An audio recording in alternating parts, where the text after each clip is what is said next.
पढ़ा था कि कार्बोहाइड्रेट क्या होता है, कैसे फंक्शन करता है, उसका डाइजेशन कैसा है, अब्जॉर्प्शन कैसा है, ठीक है, उसके सोर्सेज क्या हैं, वो एक न्यूट्रिएंट था। आज हम दूसरे न्यूट्रिएंट के बारे में पढ़ेंगे जो प्रोटीन है। और ये हम कार्बोहाइड्रेट से ज़्यादा सुनते हैं कि प्रोटीन क्या है। लोग जनरली बोलते हैं कि जो मसल बिल्डिंग करनी है, जिनको लीन मास गेनिंग करनी है, उनको हाई प्रोटीन डाइट पे डाला जाता है। पर ऐसा क्यों होता है, क्यों ये इतना एसेंशियल है हमारी बॉडी में, आज हम वो पढ़ेंगे। तो प्रोटीन क्या होता है ना, ये भी एक तरीके का कॉम्प्लेक्स ऑर्गेनिक कंपाउंड होता है जिसके अंदर कार्बन, ऑक्सीजन और हाइड्रोजन होता है। थोड़ा स्ट्रक्चर सिमिलर है कार्बोहाइड्रेट जैसा, बट बिल्कुल नहीं है, क्योंकि इसके अंदर एडिशनल और भी बहुत चीज़ें होती हैं। पहला होता है इसके अंदर नाइट्रोजन होता है, ठीक है। दूसरा, इसके अंदर सल्फर भी होता है, और इसके अंदर हम फॉस्फोरस, ठीक है, आयरन, मतलब इसके अंदर उन 3 कंपाउंड के अलावा बहुत सारे और कंपाउंड भी होते हैं। उसमें से नाइट्रोजन और सल्फर मेन है, क्योंकि प्रोटीन का जो स्ट्रक्चर होता है वो बिल्ट होता है अमीनो एसिड से। अमीनो एसिड्स क्या होते हैं, ये प्रोटीन का जो एक मॉलिक्यूल बनता है वो इस एसिड की वजह से बनता है, ठीक है। इसलिए हम इनको बिल्डिंग ब्लॉक्स भी बोलते हैं, क्योंकि इनका काम हमारी बॉडी में हमारे टिश्यूज को स्ट्रेंथ देना होता है, ठीक है। टिश्यूज इम्पेयरमेंट को ये ठीक करते हैं, उसको ट्रीट करते हैं ये, ठीक है। और हमें मसल बिल्डिंग में हेल्प करते हैं, और हमारी बॉडी के जितने भी काम है, अगर हमारा ब्लड सप्लाई भी है, ठीक है, या उसका ब्लड सर्कुलेशन नॉर्मल भी हो रहा है, उसके अंदर भी प्रोटीन कहीं ना कहीं प्रेजेंट होता है। हम ये देखेंगे कि जो प्रोटीन होता है वो बनता कैसे है, उसका केमिकल फॉर्मेशन होता कैसे है। जैसे कार्बोहाइड्रेट के केस में हमें पता है कि वो सिंपल शुगर से बन रहा है, ठीक है, ग्लूकोज ये सब इन्वॉल्व है।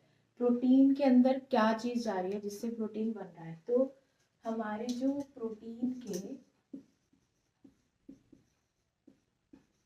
अमाइनो एसिड्स होते हैं या अमीनो एसिड्स होते हैं, इनका एक केमिकल फॉर्मूला होता है जिससे बनते हैं, ठीक है। इसको हम बोलते हैं NH2, which is amino acid formula. और इधर आता है COOH, which is carboxyl group, ठीक है। इसका स्ट्रक्चर वैसे होता है, अगर हम केमिकली लिखे तो C, ठीक है। इधर सिंगल बॉन्ड पे OH ग्रुप होता है, इधर सिंगल बॉन्ड पे R होता है, और यहाँ डबल बॉन्ड लग के O, ठीक है। ये कार्बोक्सिलिक एसिड का केमिकल फॉर्मूला होता है, और NH2 अमाइनो एसिड का फॉर्मूला होता है।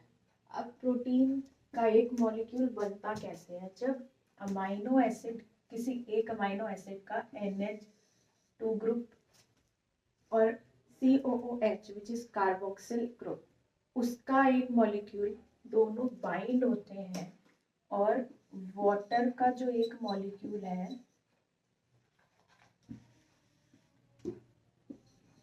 वाटर का जो एक मॉलिक्यूल है, जब वो रिमूव हो जाता है तो इन दोनों के बाइंड से प्रोटीन का 1 मॉलिक्यूल बनता है, ठीक है। तो ये इसका केमिकल स्ट्रक्चर है कि प्रोटीन फॉर्म कैसे होता है। हम सिर्फ ये सुनते हैं कि प्रोटीन खा लिया, वो बन किन चीज़ों से रहा है। बेसिकली प्रोटीन अमाइनो एसिड्स के बिना जनरेट नहीं हो सकता। ठीक है। तो हमें पता चल गया कि प्रोटीन फॉर्म कैसे होता है, लेकिन इनकी एक लिंकेज होती है जिसको हम peptide linkage, dipeptide linkage, polypeptide ये सब बोलते हैं। तो वो कैसे बनते हैं, ठीक है। जो प्रोसेस मैंने अभी बताया है उसको हम बोलते हैं पेप्टाइड, ठीक है। और जो ये लिंक पूरी चेन एक बनती है इनकी के जो चेंज हो रहे हैं उसको हम बोलते हैं पेप्टाइड लिंकेज, जिसमें एक अमाइनो एसिड का NH2 ग्रुप आ रहा है, एक COH आ रहा है, वाटर एलिमिनेट हो रहा है, उसके बाद जो एक मॉलिक्यूल बन रहा है उसको पेप्टाइड बोलते हैं, और इस साइकिल होने को हम पेप्टाइड लिंकेज बोलते हैं। ऐसे ही जब उसमें दो मॉलिक्यूल्स का फॉर्मेशन होता है तो उसको हम डाईपेप्टाइड बोलते हैं, ठीक है। ऐसे ही जब 3 का होता है तो ट्राईपेप्टाइड होता है।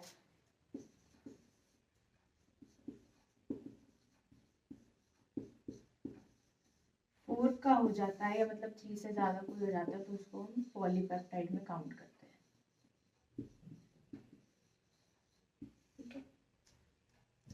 चीज और ध्यान देना कि जो NH2 ग्रुप होता है, ठीक है, ये एक बेसिक ग्रुप होता है, ठीक है। और जो COOH होता है वो एक एसिडिक ग्रुप होता है। क्वेश्चन बहुत रिपीट होता है कि इनका नेचर क्या है, ठीक है। तो ये चीज ध्यान रखना, NH2 अमाइनो एसिड का ग्रुप बेसिक ग्रुप होता है, और COOH which is carboxylic acid, ठीक है, या कार्बोक्सिल ग्रुप वो एसिडिक ग्रुप होता है। अब हम इनके कुछ एग्जाम्पल्स पढ़ेंगे जो बहुत कॉमन है in the form of amino acids, क्योंकि प्रोटीन अमाइनो एसिड से ही बन रहा है, ठीक है। तो ये दो तरीके के होते हैं, एक होते हैं एसेंशियल अमाइनो एसिड्स, ठीक है, एक होते हैं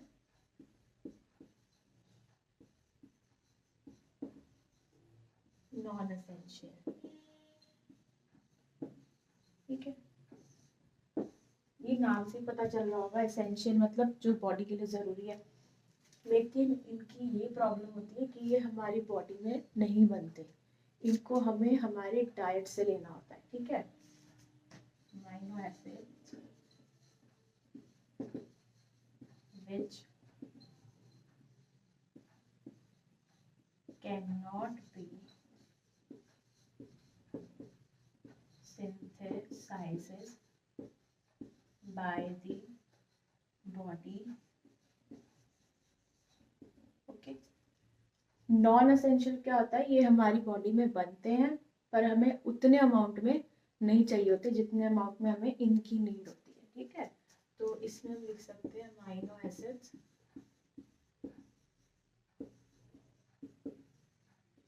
which are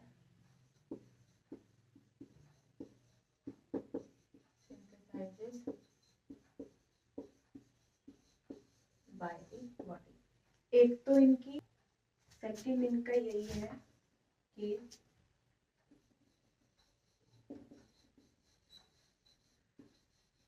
their requirement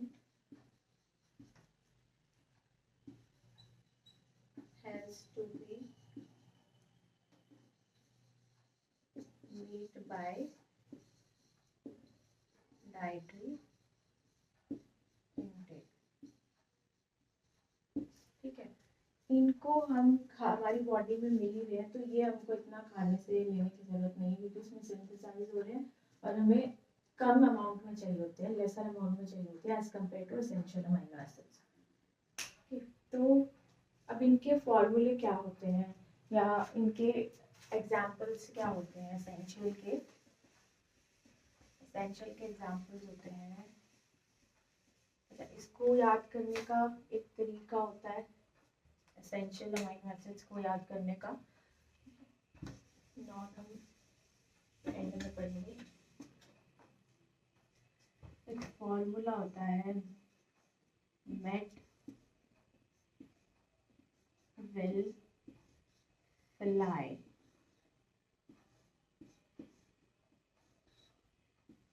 ठीक है, ये एक बेसिक फॉर्मूला है जिससे हम सारे एसेंशियल अमाइनो एसिड्स याद कर सकते हैं। ठीक है, तो इसमें जो एम होता है वो स्टैंड करता है मिथियोनिन के लिए। ठीक है, मिथियोनिन के लिए, और ए जो है वो स्टैंड करता है आर्जिनिन के लिए। ठीक है, जो टी है ये 2 के लिए स्टैंड करता है। एक तो है ट्रिप्टोफैन, ठीक है, दूसरा है थेरियोनिन। ठीक है, नोट कर लो, थेरियोनिन।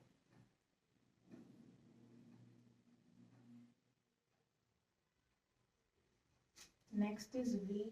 We stands for valine, and I stand for isoleucine. L stand for leucine, उसमें से I हट जाएगा।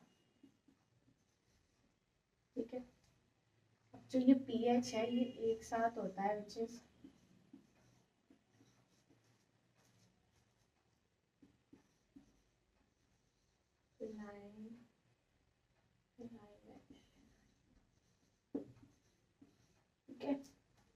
फिनाइन एलेनाइन। ये वाला जो L है they stand for lysine. Okay, separate H stand for हिस्टाडीन।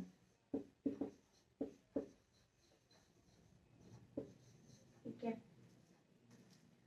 ये एक बेसिक फॉर्मूला है इनको याद करने का, अदरवाइज ये बहुत मुश्किल हो जाते हैं याद करने, क्योंकि बहुत सारे और सबका प्रोनाउंसिएशन सेम ही है। ठीक है, तो ये बेसिक फॉर्मूला है मेट विल फ्लाई, इससे हम सारे एसेंशियल अमाइनो एसिड्स लर्न कर सकते हैं। Okay, so these are essential amino acids and these are non essential amino acids, जिसमें सिस्टीन है, सिस्टाइन है, प्रोलीन है, ग्लाइसिन है, सेराइन है, एलेनाइन है, एस्पार्टिक एसिड है, ग्लूटामिक एसिड है, ट्रायोसिन है। ये हमारे नॉन एसेंशियल है जो हमारी बॉडी खुद प्रोड्यूस करती है, तो हमें ये डाइट से लेने की कोई ज़रूरत नहीं है। ये एसेंशियल है, ये हमारी बॉडी नहीं बनाती, हेंस हमें ये डाइट से लेने पड़ते हैं, क्योंकि ये नीडेड है हमारे प्रॉपर नॉर्मल ग्रोथ के लिए, फंक्शनिंग के लिए। पहला फंक्शन तो यही होता है कि ये ग्रोथ को सपोर्ट करता है। ठीक है, सपोर्ट ग्रोथ एंड मेंटेनेंस। ठीक है, दूसरा ये है कि एनीमिक होने से भी बचाता है, क्योंकि प्रोटीन की वजह से ही हमें मैल न्यूट्रिशन होता है, जो बहुत प्रोमिनेंट एक प्रॉब्लम है हमारी इंडिया में भी, जिसके बारे में हम आगे पढ़ेंगे जब हम थेराप्यूटिक करेंगे। क्या तो उसके लिए भी बहुत ज़रूरी होता है। दूसरा, ये हार्मोन बिल्डअप के लिए भी इम्पोर्टेंट होता है। एग्जाम्पल, ठीक है, हमारा एक हार्मोन होता है एड्रेनो कॉर्टिकोट्रोपिक। ठीक है, को बोलते हैं ACTH। इसके अंदर एक वर्ड आ रहा है कॉर्टिको, ये थोड़ा फेमिलियर है। एक हमारा हार्मोन होता है, सुना होगा, cortisol, which is a stress hormone. तो प्रोटीन इसके फॉर्मेशन में हेल्प करता है ताकि ये फर्दर इस हार्मोन को बिल्डअप कर सके। ठीक है, हमारे एड्रेनल ग्लैंड्स में इस हार्मोन को सीक्रेट कर सके। एड्रेनल ग्लैंड्स क्या होते हैं, जो हमारी ये किडनी होती है उसके ऊपर एक ऐसे स्ट्रक्चर होता है यहाँ पे, दैट इज एड्रेनल ग्लैंड्स।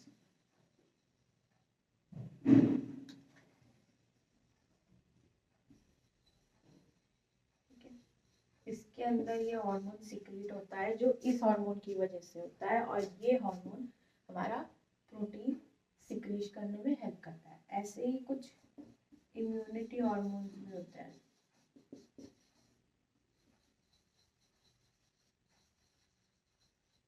ठीक है, उनको सिक्रीट करने में भी प्रोटीन। तीसरा यूज ये है कि ये एंजाइम्स के बिल्डअप में भी हेल्प करता है।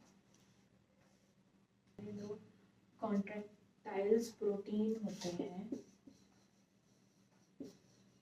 शायद सुने हो, एक्टिन एंड मायोसिन। ठीक है, इनका काम क्या होता है? इनका काम होता है responsible for the action of muscles. हमारे मसल्स में जो भी कॉन्ट्रैक्शन हो रही है और या फिर कोई हम कुछ एक्शन कर रहे हैं, कुछ भी कर रहे हैं बॉडी से, तो उसमें इन दोनों का काम होता है। और ये दोनों एक कॉन्ट्रैक्टाइल प्रोटीन है जो प्रोटीन सिक्रीट करने में हेल्प करता है। और एक बहुत मोस्ट इम्पॉर्टेंट चीज़ है, एक होता है ब्लड प्रोटीन।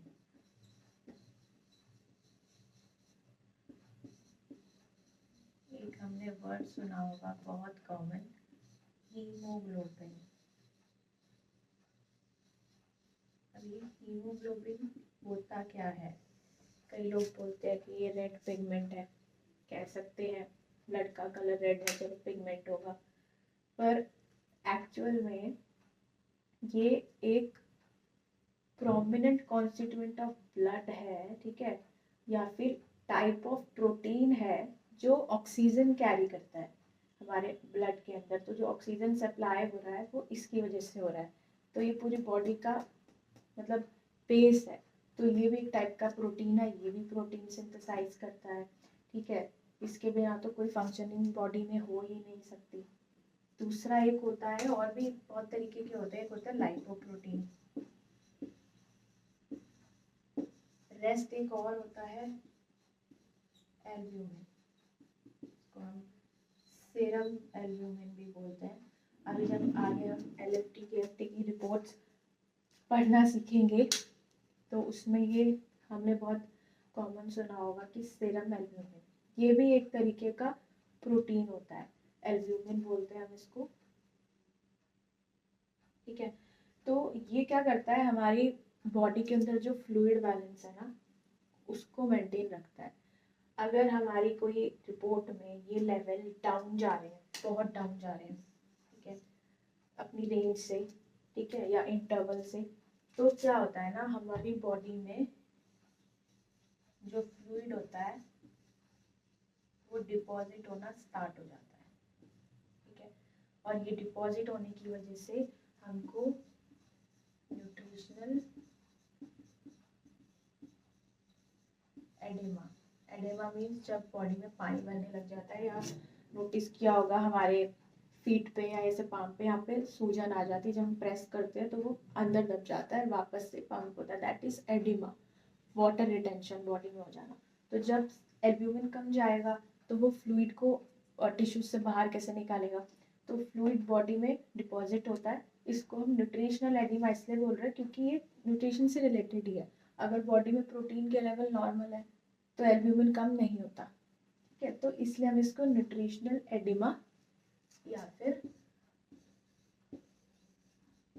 वाटर रिटेंशन बोलते हैं।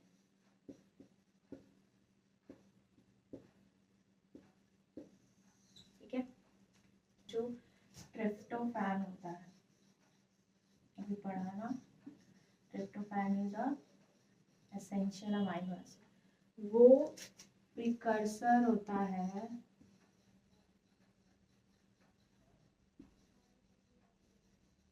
नायसिन,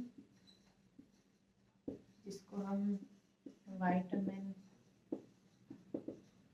B3 भी बोलते हैं, नायसिन एंड सेरोटोनिन। प्रोटीन का एक और फंक्शन होता है, इसका एक एसेंशियल अमाइनो एसिड्स होता है ट्रिप्टोफैन, जो भी हमने पढ़ा था। वो niacin which is vitamin B3 and serotonin, इन दोनों का प्रिकर्सर भी होता है। प्रिकर्सर मतलब ये जब ये हमारी बॉडी में स्टोर होते हैं तो ऑब्वियसली बात है ये एज ए नाइसिन तो स्टोर नहीं हो रहा, जिससे हर चीज़ ब्रेक हो रही है। कार्बोहाइड्रेट है वो टूट टूट के एक सिंपल शुगर में, ग्लूकोज में जाके या पायरुवेट में जाके हमारी बॉडी में स्टोर हो रहा है। ऐसे ही ये भी अपनी एक सिंपलेस्ट फॉर्म में जाके बॉडी में स्टोर होते हैं। ठीक है, तो ये इन दोनों का एज अ प्रिकर्सर भी काम करता है। तो अगर बॉडी में ये वाला अमीनो एसिड कम हुआ तो इसके बैलेंस में भी प्रॉब्लम होगी। ठीक है, और ये एसेंशियल भी है, तो हमें ये लेना ही लेना है थ्रू आवर डाइट। तो और इसकी सोर्सेज क्या क्या है, प्रोटीन के सोर्सेज क्या क्या होते हैं? बेसिक है जो भी हम पल्सेस खाते हैं। अच्छा, पल्सेस में इतना ज़्यादा क्यों होता है वो अभी आगे बात करेंगे कि क्यों इतना ज़्यादा होता है। ठीक है, पल्सेस में हो गया मिल्क प्रोडक्ट या फिर एनिमल प्रोडक्ट में भी होता है। ठीक है, फ्रूट में भी हमारे मीट प्रोडक्ट है। मीट मतलब ऐसे सी फूड, ये सब, इनमें भी प्रोटीन का इंटेक बहुत होता है। वेजिटेबल्स में होता है। फ्रूट्स में बहुत रेयर मिलता है, बहुत कम अमाउंट में होता है। यूँ तो नहीं है कि बिल्कुल प्रेजेंट नहीं होता, पर बहुत लिटिल अमाउंट में होता है। जितना कार्बोहाइड्रेट होता है उससे तो बहुत लेसर अमाउंट में होता है। ठीक है, अभी हम डाइट की बात कर रहे हैं कि प्रोटीन क्यों इतना ज़रूरी है, तो उसके अंदर ना एक चीज़ और आती है which is serial pulse combination. ठीक है, जब भी हम कोई मिड डे मील या कुछ प्लान करते हैं किसी के लिए कोई स्नैक, तो हम सीरियल पल्स का कॉम्बिनेशन ऐड करते हैं। पर ऐसा क्यों करते हैं? क्योंकि जो सीरियल्स होता है ना उसके अंदर कुछ जो हमारे एसेंशियल अमाइनो एसिड्स होते हैं वो नहीं होते, मिसिंग होते हैं, लेकिन हमें सीरियल खाना भी है। ठीक है, और जो पल्सेस होती है उसमें भी कुछ हमारे अमाइनो एसिड्स मिसिंग होते हैं या वो लैक करते हैं। ठीक है, तो सीरियल के अंदर जो अमाइनो एसिड लैक होते हैं ना वो है ट्रिप्टोफैन,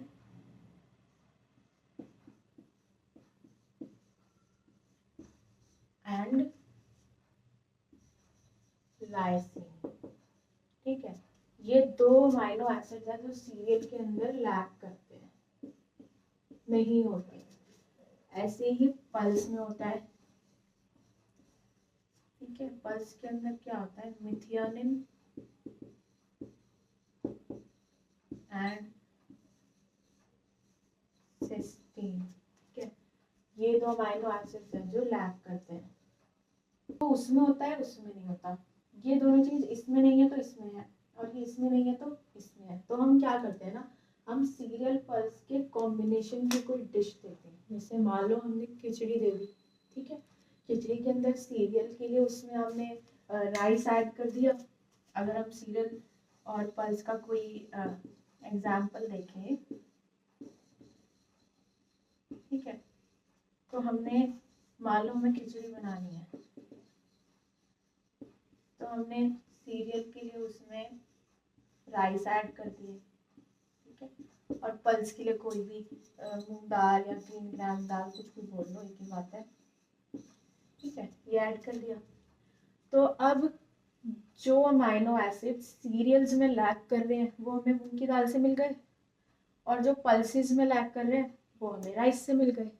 ठीक है, ये होता है सीरियल पल्स कॉम्बिनेशन। क्योंकि अभी हम आगे पढ़ेंगे अमाइनो एसिड स्कोर कैलकुलेट करना, उससे हम पता लगा सकते हैं कि हमारी बॉडी में कौन से एसेंशियल अमाइनो एसिड्स कितने अमाउंट में जा रहे हैं, या हमारा प्रोटीन इंटेक जो हम खा रहे हैं वो ठीक है भी या सिर्फ नाम के लिए। जैसे हम बोल देते हैं ना कि हमने पनीर खा लिया हमें प्रोटीन मिल गया, जरूरी नहीं उसके अंदर सारे अमाइनो एसिड्स हो। ठीक है, इनसे ही तो प्रोटीन बन रहा है ना। जब ये लैक करेंगे तो खाली प्रोटीन खा के क्या करूँ? तो इनकी कितनी हमारी बॉडी में वेटेज जा रही है या वो अमाइनो एसिड स्कोर क्या है वो हम आगे कैलकुलेट करेंगे। उसमें जब हम पूरा एक डाइट ऐसा बना के देखेंगे एक टाइम का, जिसमें हम कैलकुलेट करेंगे कि भाई हमारा स्कोर ठीक आ रहा है या नहीं। अगर वो स्कोर 100 से कम जा रहा है, दैट मीन्स हमारा पुअर इनटेक है अमाइनो एसिड्स के उस पे अकॉर्डिंग। और अगर वो 100 है, ठीक है, या 100 से ऊपर जा रहा है, इसका मतलब हम ठीक अमाउंट में हमारी बॉडी में अमाइनो एसिड्स जा रहे हैं, ठीक है। ओके, सो प्रोटीन का हम डाइजेशन स्टार्ट करते हैं कि ये डाइजेस्ट कैसे होता है और एब्जॉर्ब कैसे होता है। तो कल हमने पढ़ा था कि जो कार्बोहाइड्रेट होता है वो माउथ से स्टार्ट होता है डाइजेस्ट होना, बट स्टमक में उसका कोई डाइजेशन नहीं होता, डायरेक्टली स्मॉल इंटेस्टाइन में जाके होता है, वहाँ से जो भी एक्स्ट्रा होता है वो लार्ज इंटेस्टाइन में चला जाता है। लेकिन प्रोटीन के केस में क्या होता है ना, माउथ में कोई डाइजेशन नहीं होता, प्रोटीन का डाइजेशन स्टार्ट होता है स्टमक में।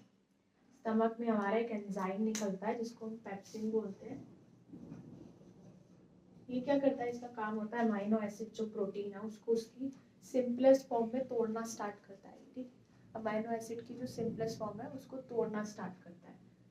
उसके बाद स्मॉल इंटेस्टाइन में आते हैं, वहां पे एक एंजाइम सीक्रेट होता है ट्रिप्सिन, ये भी एक तरीके का एंजाइम होता है, ठीक है।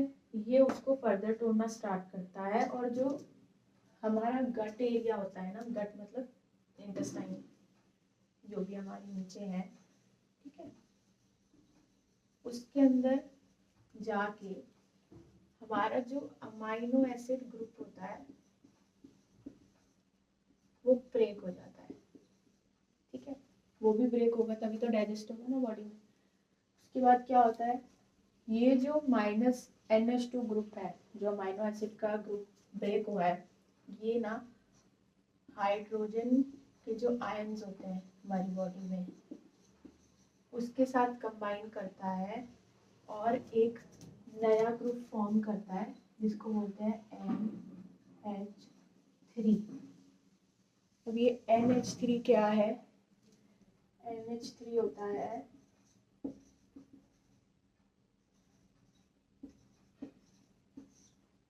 अमोनिया, ठीक है। ये एज अ बाय प्रोडक्ट निकलता है और थोड़े अमाउंट में हमारी बॉडी में स्टोर होता है। अब हमें पता है अमोनिया हमारी बॉडी के लिए हार्मफुल है, नहीं होना चाहिए, ठीक है। तो हमारा लिवर क्या करता है, इस अमोनिया को चेंज कर देता है, कन्वर्ट कर देता है यूरिया में थ्रू यूरिया साइकिल, ठीक है। इसको मैं और क्लियर में बताती हूँ क्योंकि ये पार्ट बहुत इम्पोर्टेंट है कि अमोनिया कैसे बिल्डअप होता है, इसके क्या ड्रॉबैक्स हैं, ठीक है। तो हमारा जो गट है, गट बैक्टीरिया है, ठीक है, उसके अंदर मतलब हमारा अमाइनो एसिड ब्रेक हो गया, इसने फर्दर क्या किया, जो ये रिमूव हुआ या ब्रेक हुआ, ठीक है, इसलिए हाइड्रोजन आयंस के साथ मिला और इसने as a by product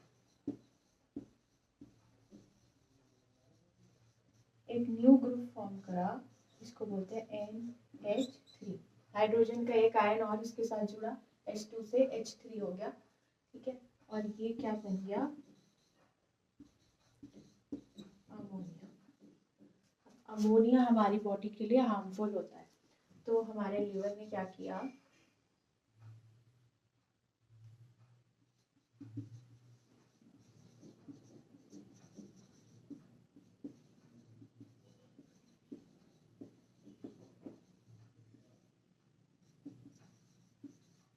urea में इसको कन्वर्ट कर दिया थ्रू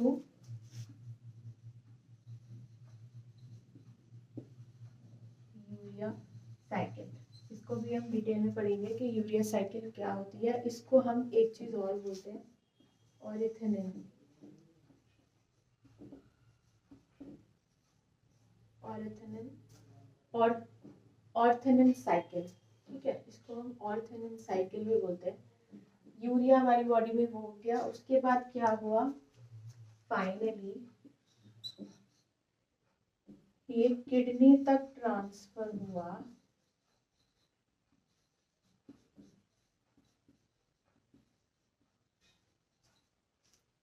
ठीक है, and excrete out in the form of urine, ठीक है, excrete out